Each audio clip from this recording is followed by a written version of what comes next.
Contractor నిన్న సర్పంచ్ల గురించి మాట్లాడు, సర్పంచ్లకు బిల్లు ఇస్తలేరు, వాళ్ళు ఇబ్బంది పెడతా ఉన్నారని అన్నా ఉన్నాడు కదా.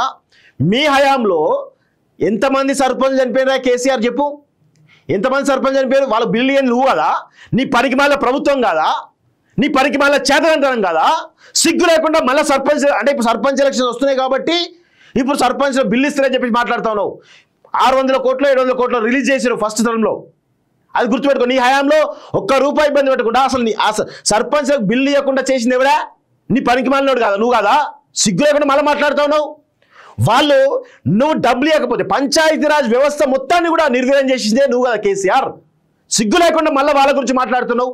సిగ్గు, శరం, ఇజ్జతి, మానం, లజ్జ ఏవి అన్నీ వదిలిపెట్టేసి నంగా నిలబడ్డావు. సభల నంగా నిలబడి ఇష్టం వచ్చినట్టు మాట్లాడుతా ఉన్నావు. సర్పంచులు నీ హయాంలో పంచాయతీరాజ్ శాఖ నిర్వహణ చేస్తే నువ్వు ఒక్క రూపాయి కూడా ఇవ్వకపోతే వాళ్ళు తమ పరువు పోతుందనే ఉద్దేశంతో 10 లక్షలు 20 లక్షలు 50 లక్షలు బయట నుంచి తీసుకొచ్చేసి సరే తర్వాతనే వస్తాయి కదా అని చెప్పేసి వాళ్ళు రోడ్లు, ఆ డ్రైనేజీలు, ఆ ఊరు డెవలప్మెంట్ కోసం ఈరోజు నడుం బిగిస్తే ఖర్చు పెడితే ఒక్క రూపాయి కూడా ఇవ్వకుండా ఆత్మహత్యలకు పాల్పడ్డటువంటి సందర్భాలు నీ హయాంలో.